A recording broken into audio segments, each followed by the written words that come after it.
Welcome to all of you fire drill firefighters. So glad you've joined. And to all those who are joining for the first time, welcome to the Fire Drill Friday family, Fire Drill Friday Saturday.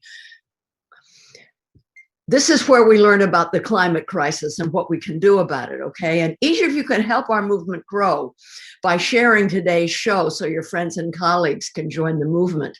So would you take a moment now and just hit the share button?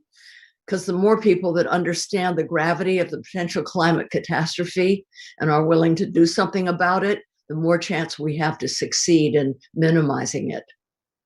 And listen, before I go any further, how about some good news? It's for Klimt. My poor little xylophone is a little for Klimt.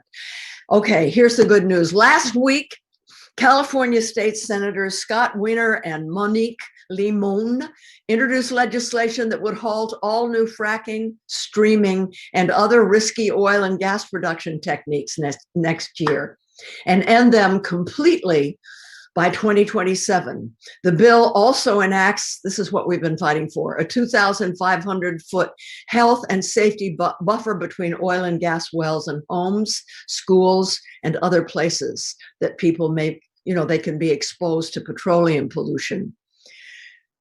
They're just introducing the bill, which is really great, but fierce California activists are going to have to fight to get it passed because we have a Governor Newsom and a legislature that are all too enthralled to the oil companies. But still, it's good news that this incredible bill is being introduced. And here's the second piece of good news.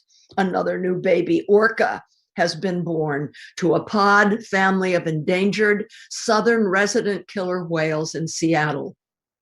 The orcas, we've talked about this before, the orcas in this area face tremendous threats to their survival, such as noise and disturbance by ships and boats and pollutants, and they're also starving. They face a lack of food.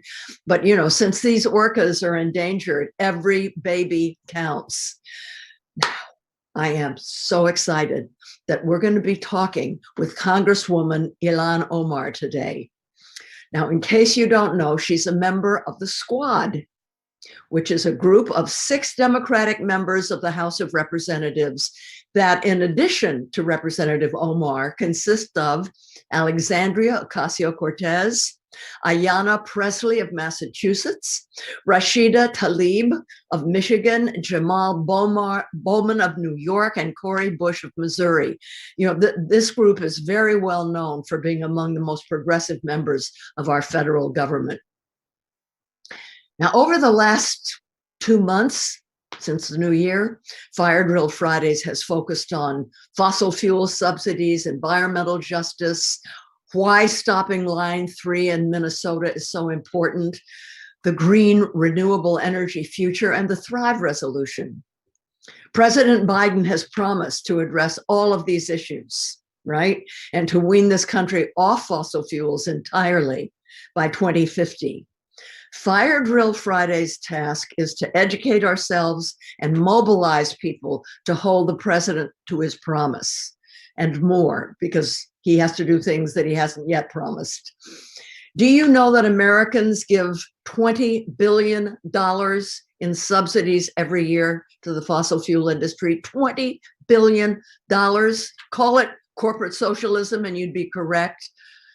Plus, on top of that, tax breaks and money from banks and investors. And this is how come the toxic industry that's continued to dig and frack and drill all during the whole decade, in spite of having lost $300 billion. They can do it because we give them so much money. And in addition, according to the International Monetary Fund, 5.2 trillion with a T dollars went from world governments to the fossil fuel industry in 2017. That's 10 times what was spent on public education. All this money to the companies that have knowingly caused so much death and destruction. Dig this. Their own scientists told them 40 years ago that what they were burning was heating up the atmosphere and likely causing ecological calamity. that would probably lead to the disintegration of the West Antarctic ice sheets that would inundate entire low-lying countries and would cause the disappearance of specific ecosystems or habitat destructions and destructive flooding and inundations of low-lying farmlands, and new sources of fresh water would have to be found, and that the American Midwest and other parts of the world could become desert-like, and that global changes in air temperature would, quote, drastically change the way people live and work, and that the changes may be the greatest in recorded history, unquote. They knew this. In the 1980s, they knew it. And you know what the Exxon officials said? Quote, this problem is not as significant to mankind as a nuclear holocaust or world famine. And they continued to drill. How many people have died and continue to die because they lied and covered it up? We lost so many precious months and years.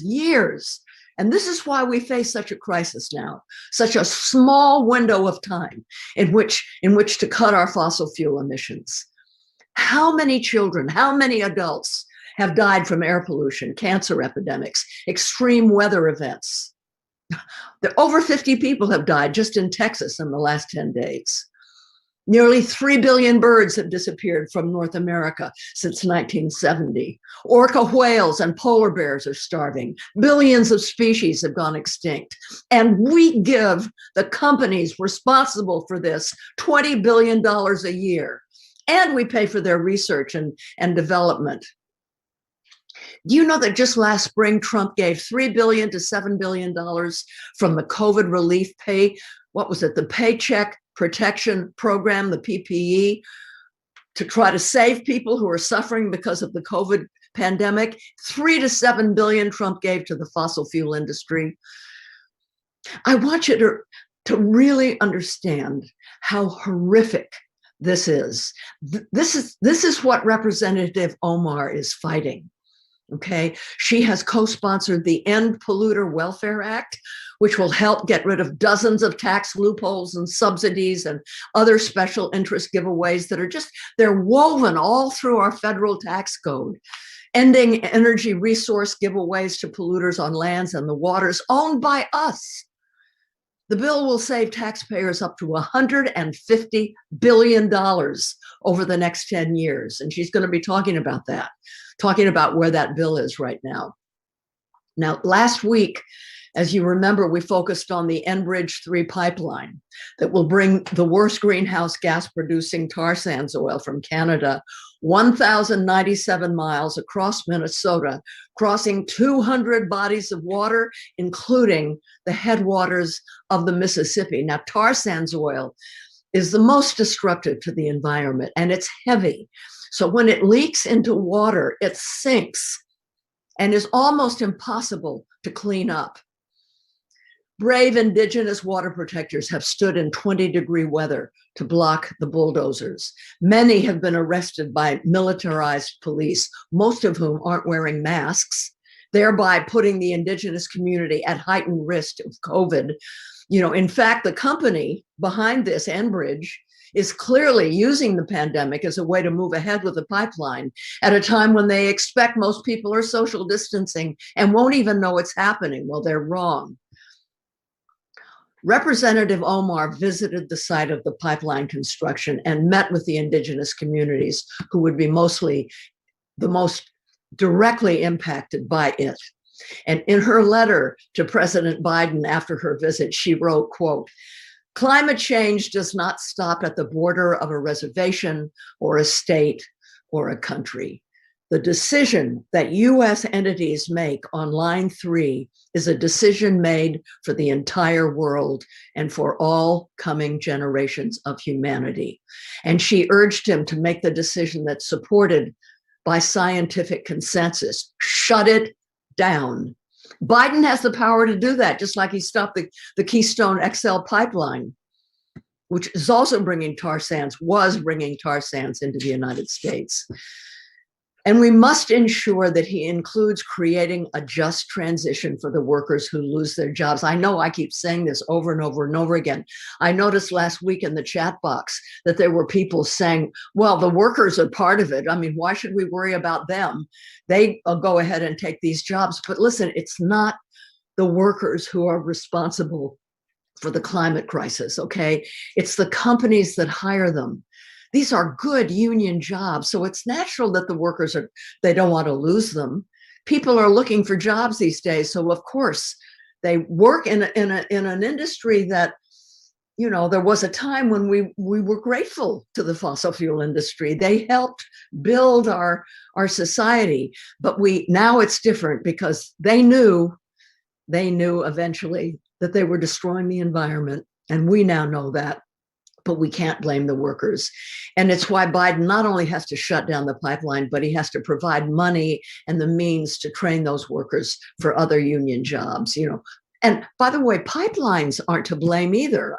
They can carry oil or they can carry water, right? Clean water to Flint and Detroit and New Jersey. And, you know, our sewage systems and water delivery systems are all in need of repair. Look at what happened in Texas. And by the way, I've heard that some of the workers up in northern Minnesota working on Line 3, they come from Texas. Well, they should go back to Texas. Texas needs them. Minnesota doesn't want them. We don't want tar sands in our country. Okay, so in addition to what I've already mentioned, Representative Omar, can't wait to meet her, introduced the Zero Waste Act to invest in solutions that address the waste epidemic that is, as you know, plaguing our country. These funds will go towards reducing landfills and incinerators that emit toxic pollution into our communities, especially in low-income communities and communities of color, those sacrifice zones. Today, we need elected officials to champion solutions that match the scope of the challenges we face. Addressing the waste crisis is critical to preventing further damage to our climate, and it's integral to racial justice and a clean, equitable future. So do you see how brave and how compassionate this Congresswoman is? So I know that she was just voting on the floor, voting on the COVID relief bill, the $1.9 trillion COVID relief bill that contains the $15 an hour minimum wage increase. So I'm not sure she's here. She is here. Okay. She's here, Jane. Representative Ilhan Omar represents Minnesota's 5th Congressional District in the U.S. House of Representatives, which includes Minneapolis and the surrounding suburbs. An experienced Twin Cities policy analyst, organizer, public speaker, and advocate, Representative Omar is the first African refugee to become a member of Congress, the first woman of color to represent Minnesota, and one of the first 2 Muslim Americans elected to Congress. Born in Somalia, Representative Omar and her family fled the country's civil war when she was 8. The family spent 4 years in a refugee camp in Kenya before coming to the United States in 1990. In 1997, she moved to Minneapolis with her family. As a teenager, Representative Omar's grandfather inspired her to get involved in politics. Before running for office, she worked as a community educator at the University of Minnesota, was a policy fellow at the Humphrey School of Public Affairs, and served as a senior policy aide for the Minneapolis City Council. In 2016, she was elected as the Minnesota House Representative for District 60B, making her the highest elected Somali-American public official in the United States. Representative Omar, I am so thrilled and grateful with all that you have on your plate that you've taken time to join Fire Drill Fridays and given us all a chance to hear directly from you. It is such an honor to be here with you, Jane. Thank you. I want to start off by asking you to give us your take on how President Biden has done in his first month. Are you pleased? Is the Thrive resolution getting through in one form or another? I was just asked that question, and I said I give him an A minus, which really is a high mark for a new administration. I think it's really important for us to celebrate a lot of what the administration has accomplished that has caused so much pain for us that have been implemented by the last administration.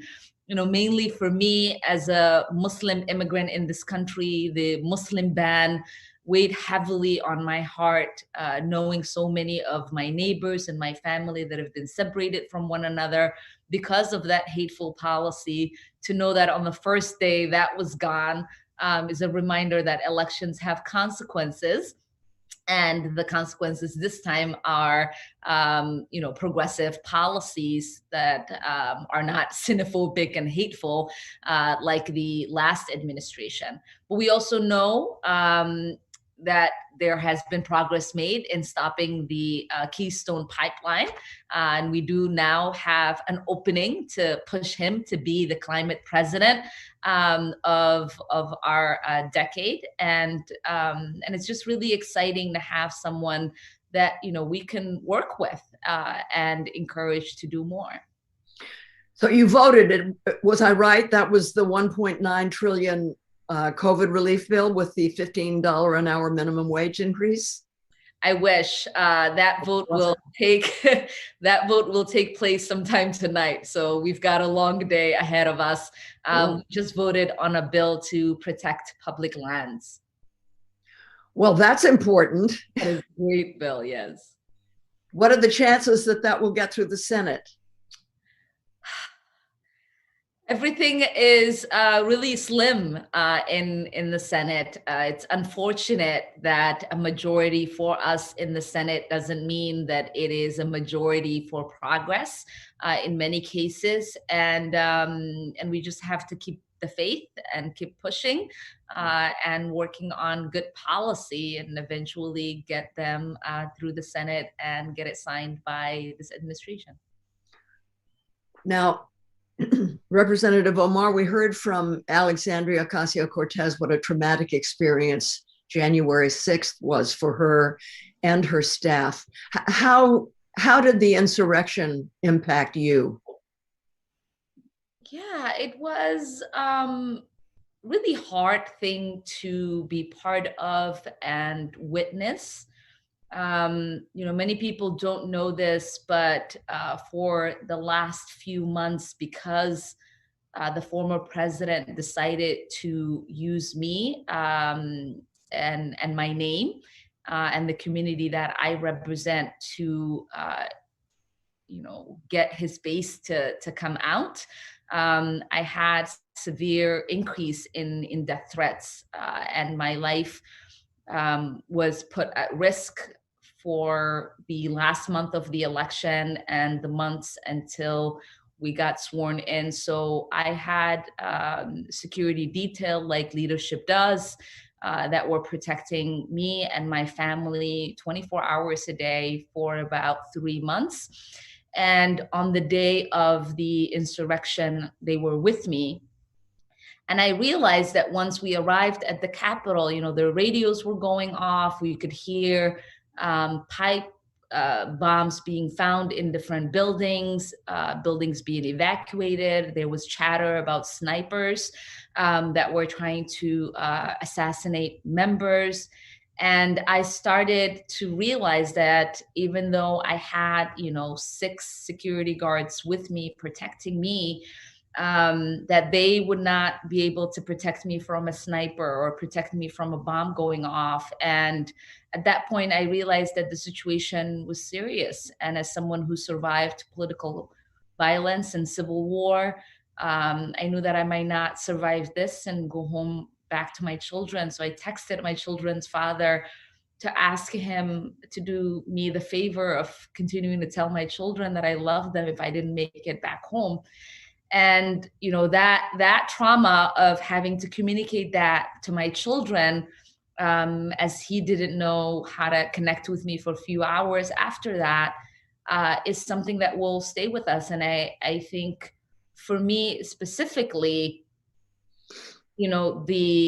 the idea that my family escaped war and political violence and brought us to the United States thinking that this is one of the safest places that I could be, being excited that I do get to serve and have the honor of representing my country in one of the highest offices of the country, that we would face political violence and that there would be an insurrection, and the president of the United States and members of Congress would not only incite the insurrection but help lead a rebellion against our government, is something that we're going to grapple with for a really long time. And the compounding of the trauma is it's quite hard. I'm so sorry. I'm so sorry about what you had to go through on the 6th, but also the fact that you have to have all those security guards to protect you. I'm so sorry. And I know our audience, their hearts go out to you. Were you in your office when it happened? I mean, did they get anywhere close to you? No, I was in my office, and I have a new office where I do get a balcony that I can overlook the Capitol. And I remember going out there because there was a lot of noise, to look down to see what was happening. And I realized that, there was no presence of police. There was no National Guard presence that the things that you're used to as protesters. We know the presence of police. And it was shocking that there was this massive presence of a mob and no presence of law enforcement. And once I think my security detail realized the amount of people that were out there and the fact that the building next door was getting evacuated, they decided to rush me out of the building. And we eventually got taken into a safe bunker with the rest of leadership. So I was not in the same location as some of my other colleagues in Congress were. Well, we're glad you're safe. May you stay that way. You mentioned having experienced civil war and political violence in your early life. And I can't help but feel that your traumatic childhood, fleeing your country, living in a refugee camp, has contributed to your compassion and courage. What do you think the impact of that has been on your career?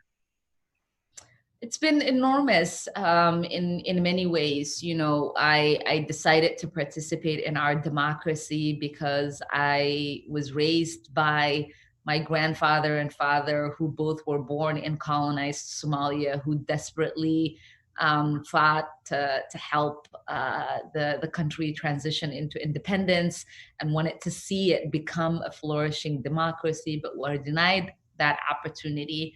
And once they watched their country dissolve into civil war, they dreamed of one day, right, getting that chance to participate in our democracy, and love the idea of participating in this democracy in a way that only people who have experienced the absence of it could. And that was, passed on to me, and that has influenced my desire to make sure that I work on policies like HR1 to strengthen our democracy, make it more transparent and accountable on behalf of the people.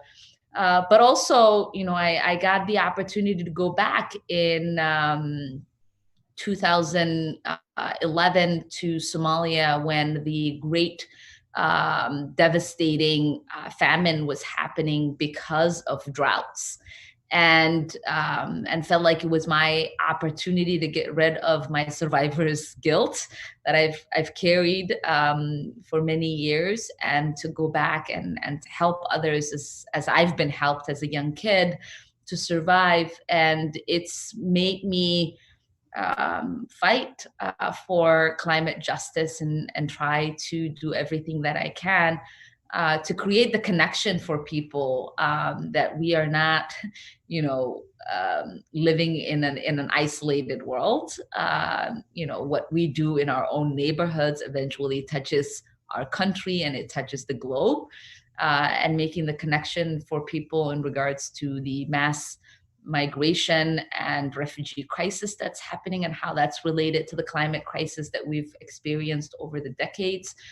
And then also, my advocacy on ending hunger and fighting for world peace are both born out of being a child who survived civil war, who knows what it means to hide under the bed as bombs are dropping, and to pray, that when you open your eyes and you get out under that bed, everyone around you is still alive. And someone who's experienced severe hunger as a child living in a refugee camp, to make sure no other children ever experience that as well. Yeah. Every morning I wake up and I thank God that I don't live in Syria or in Sudan, or, we in this country, we've been so fortunate and we've taken for granted what we have. And anyway, thank you for sharing that experience. Yeah, it is so true. I mean, I feel so blessed and so fortunate to have had the opportunity to come to the United States, to get an education, and to thrive, and not just survive, but thrive.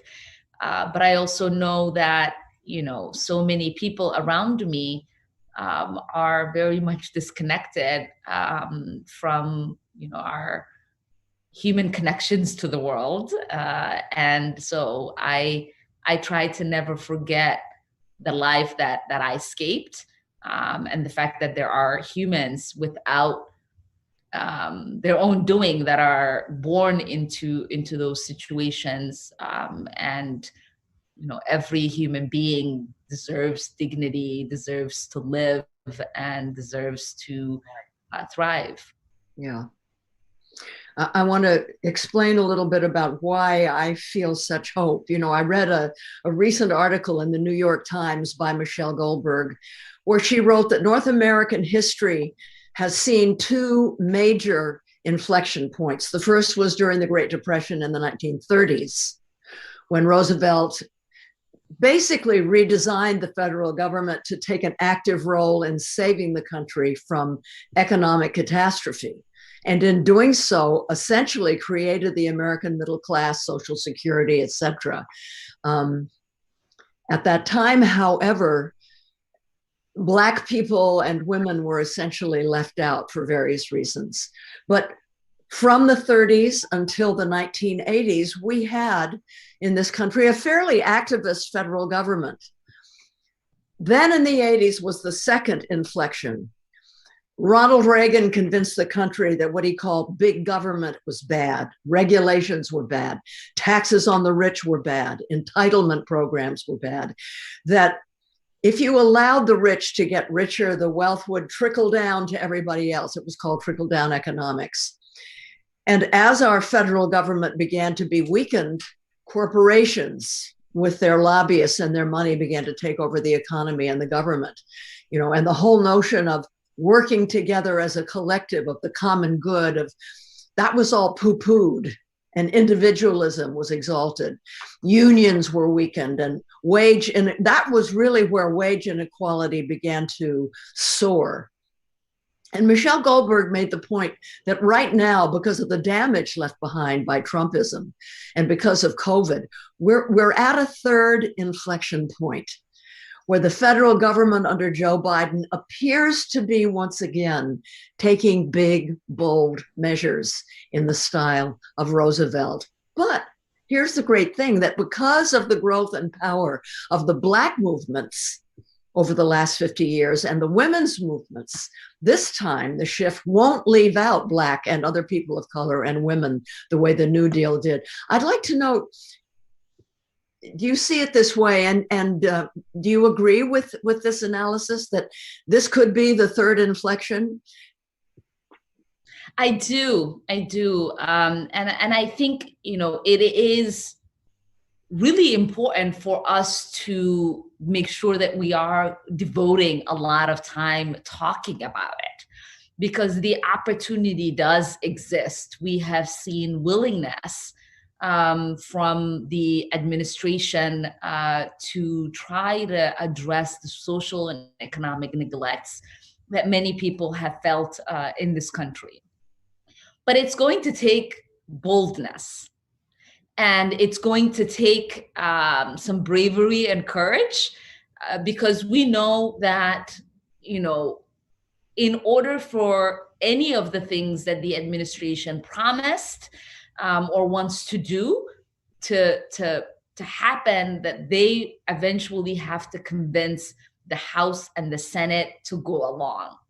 And with this fight now on increasing the minimum wage to $15, we are seeing that once they run into hurdles, that they will throw in the towel. And that is discouraging from the path that we want to be on, and the path that many of us thought that we were going to be on. And I just want for us to continue to encourage, to say this is a moment that the movement has brought us, and there is momentum, and you do have the mandate to fully implement programs that will address the social and economic neglects that many people in our country have been feeling with, that have actually brought them in mass numbers to come out and vote, because they believe this is their one true chance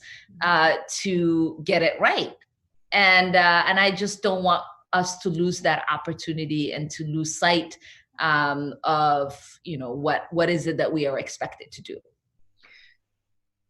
If we can pass a $15 minimum wage, or that's the goal, but maybe it'll be 13 because of the Republicans, but that'll make 2022, 4 so much easier.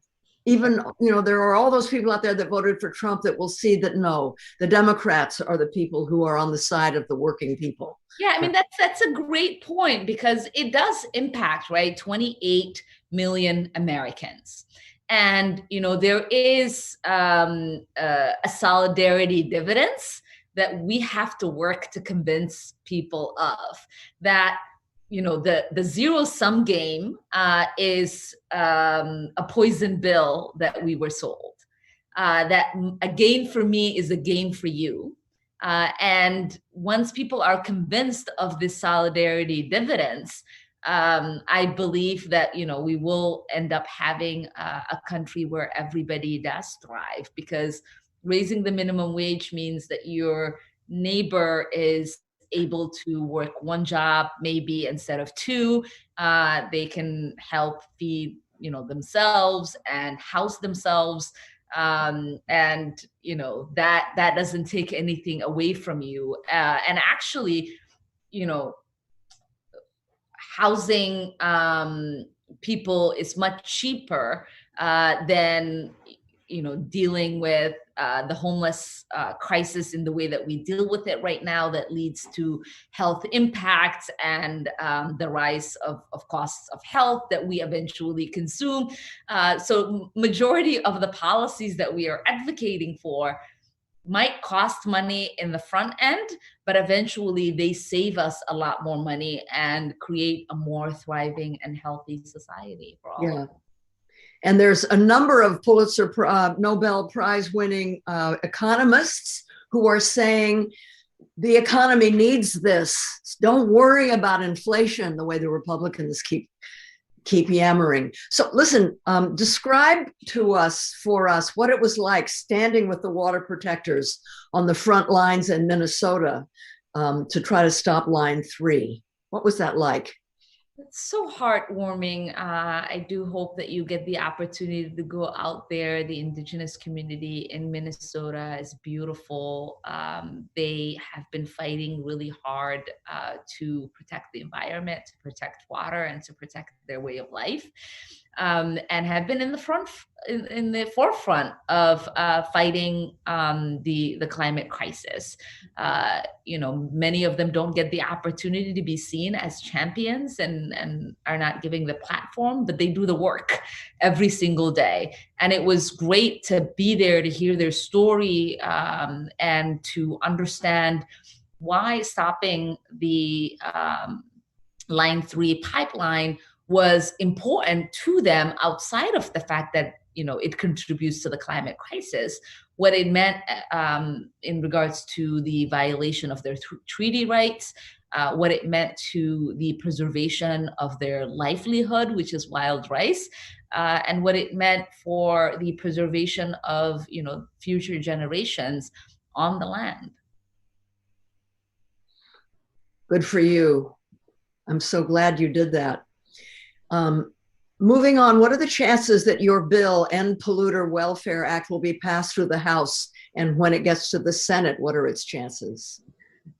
So first, we have to reintroduce it. We introduced it last cycle, and we were successful in getting it in as an amendment to pieces of legislation that eventually didn't make it to the Senate or get signed into law. And so we are going to reintroduce it again.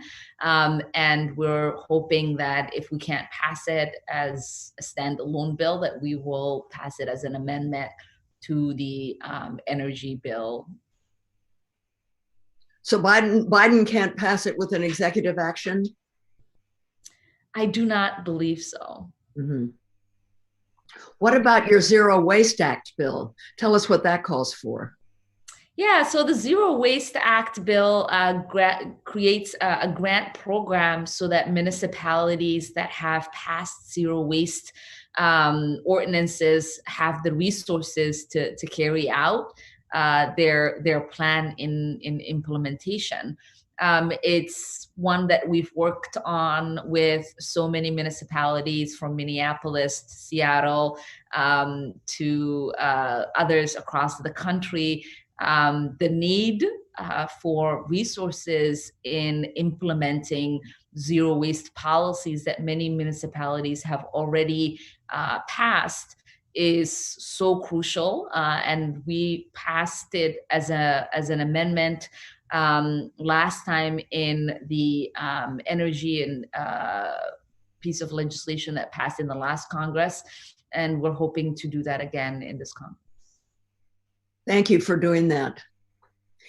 Now, it's been almost 9 months since George Floyd was murdered in Minneapolis. How much progress has been made in your state since then to stop police violence against Black people? It's a really good question. We've all witnessed the life get stifled out of George Floyd for 8 minutes and 46 seconds in the hands of those who were sworn to protect and serve. And it has been a long healing process, because our community has been dealing with a lot of trauma that's associated with police brutality. We are currently working on a charter amendment to reimagine public safety in our city. That charter amendment hopefully will be on the ballot in November.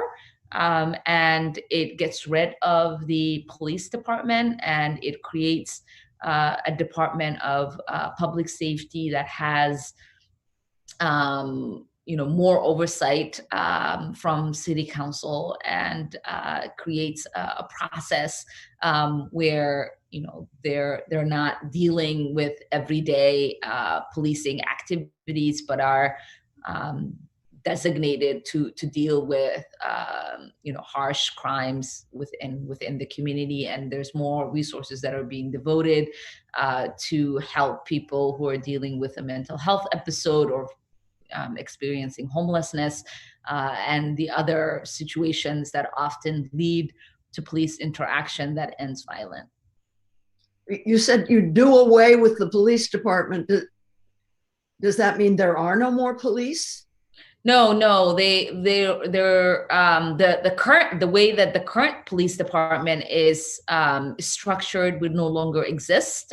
So it would create a new department of law enforcement that has a narrow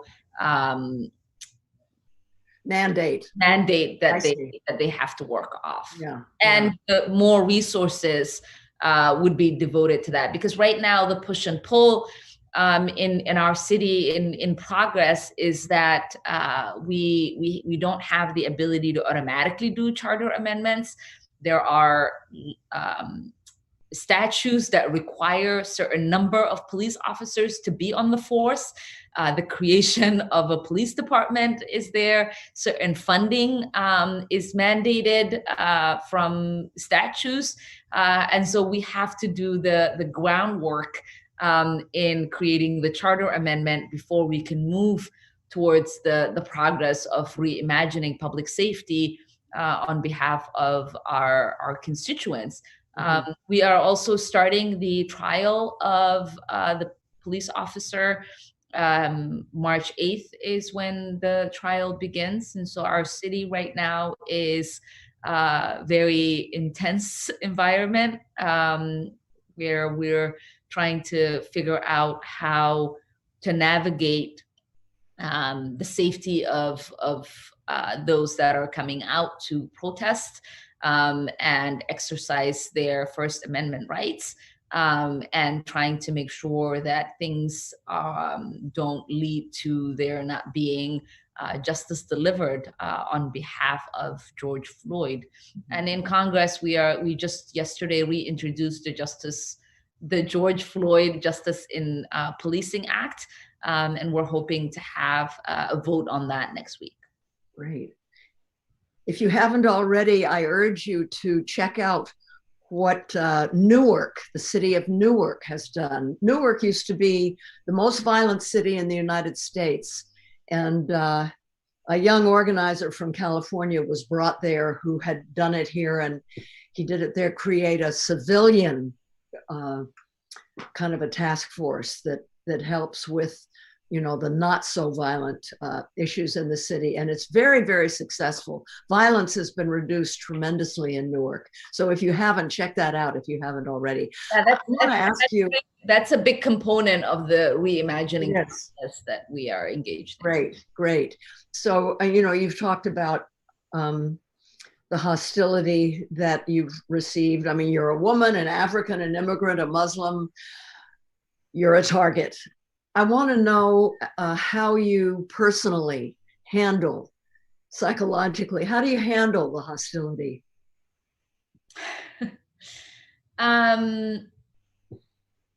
To me, much of the hostility that I deal with is nothing new. And, as someone, again, who's has survived direct violence, I try to compartmentalize the severity of what I'm dealing with and its orientation and purpose.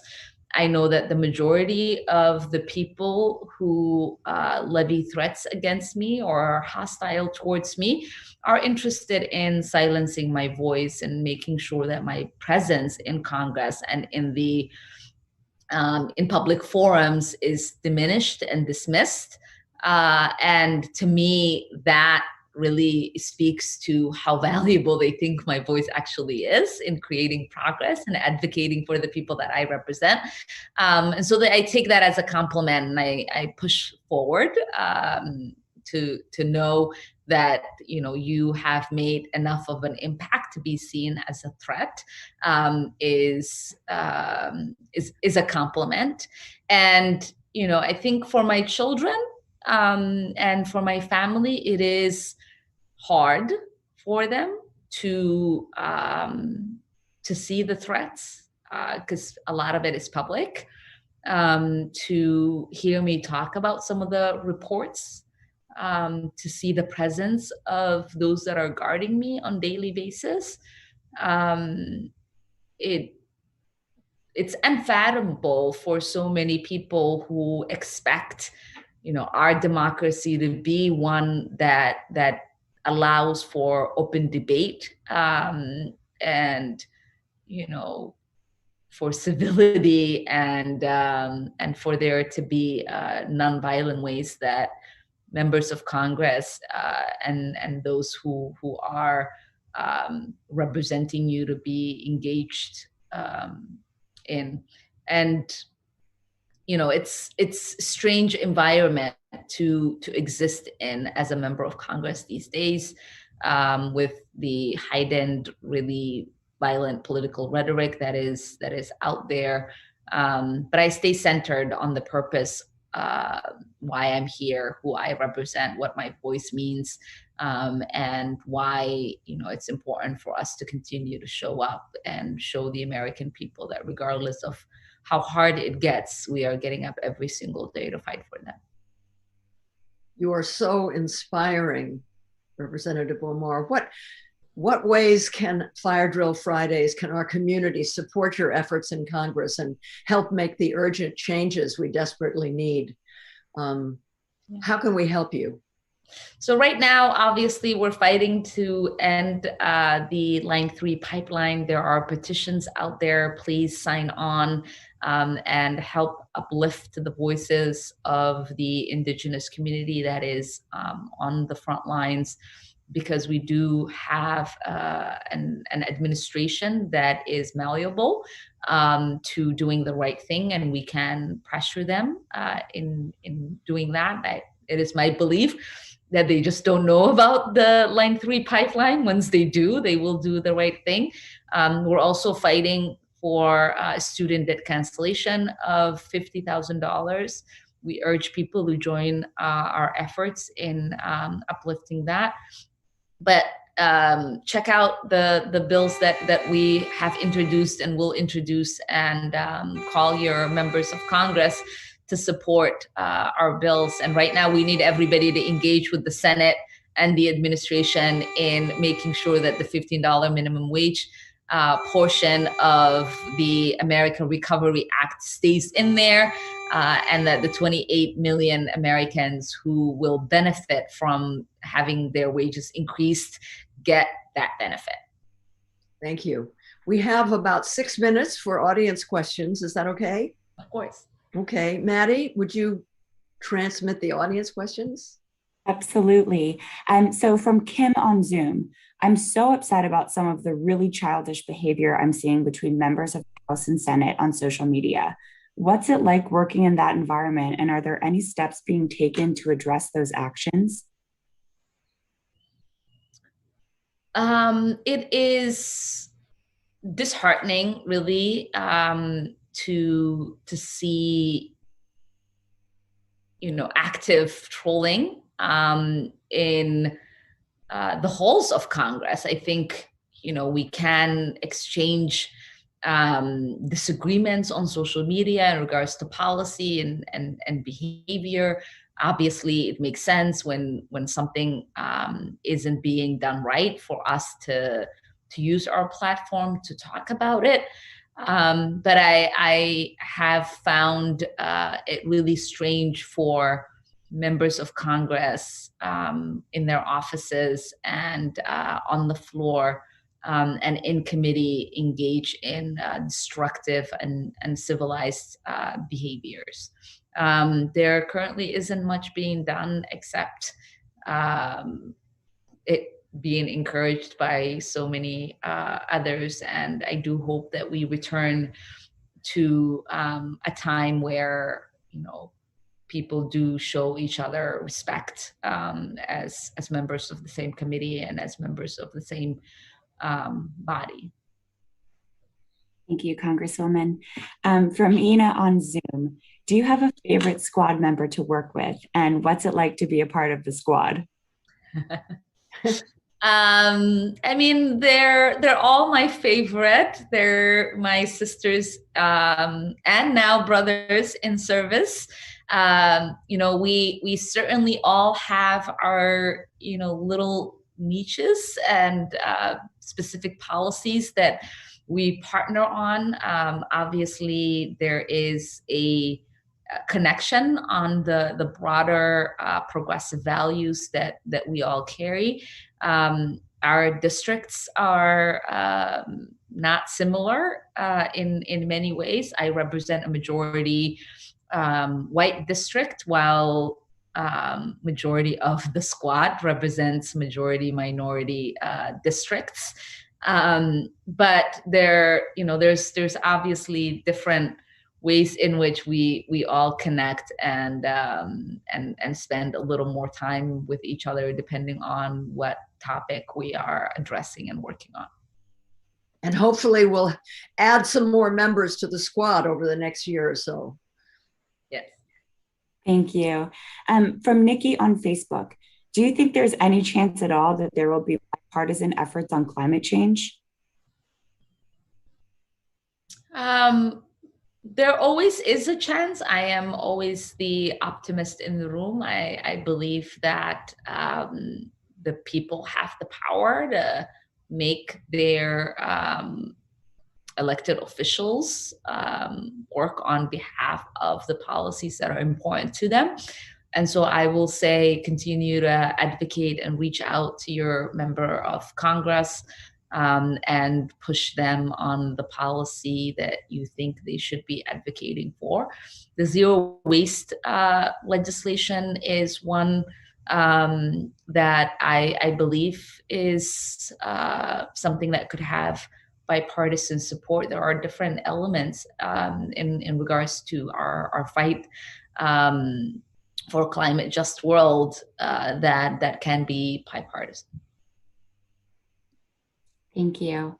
From Melanie on Facebook, how can each of us fight for 15? So if you have, if you live in or have friends in states where their senators are not supportive of raising the $15 minimum wage, or are not supportive of having it part of the COVID bill that we are passing at the end of today, please reach out and let them know that you want them to fight on behalf of the 28 million people who will benefit from their work. Thank you. From George on Zoom, what do we do about people like Marjorie Taylor Greene? She just wants attention, but it seems wrong to just ignore her. What should we do? I mean, elections are just around the corner. You know, we're always gearing up for an election, and it is going to come down to her constituents deciding that this is not who they want representing them.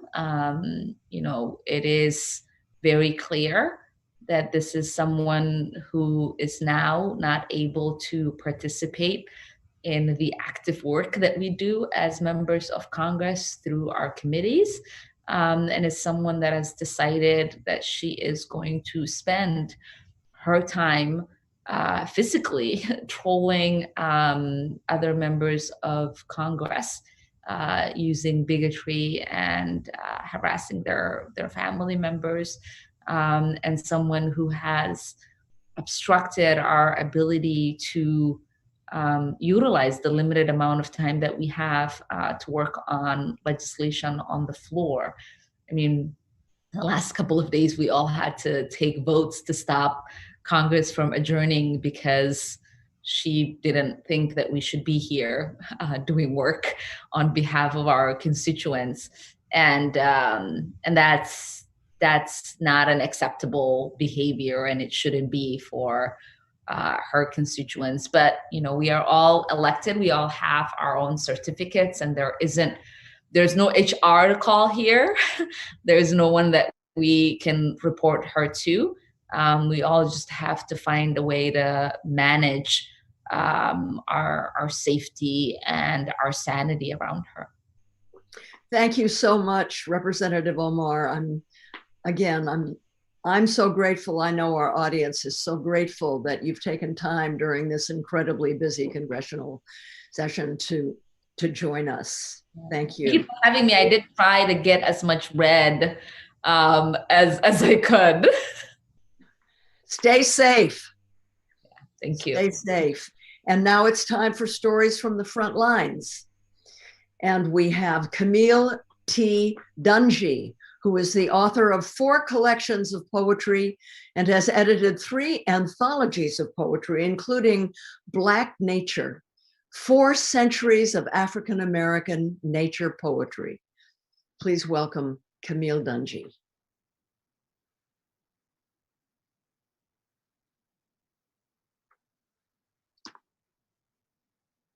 Well, I guess I have more to say to her in terms of an education, but are you starting now? Yes. Welcome, Camille. Language. Silence is one part of speech. The war cry of wind down a mountain pass, another. A stranger's voice echoing through lonely valleys. A lover's voice rising so close, it's your own tongue. These are keys to cipher. The way the high hawk's key unlocks the throat of the sky and the coyote's yip knocks it shut.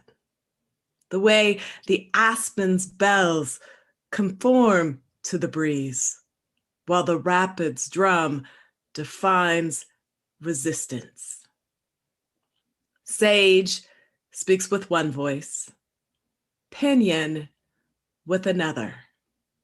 Rock, wind her hand, water her brush, spells, and then scatters her demands. Some notes tear and pebble our paths. Some notes gather the bank we map our lives around. One of the things that poetry can do when we're thinking about the earth and land and the places that we love that inhabit us, the places we inhabit, it can help us to refocus and to look more closely.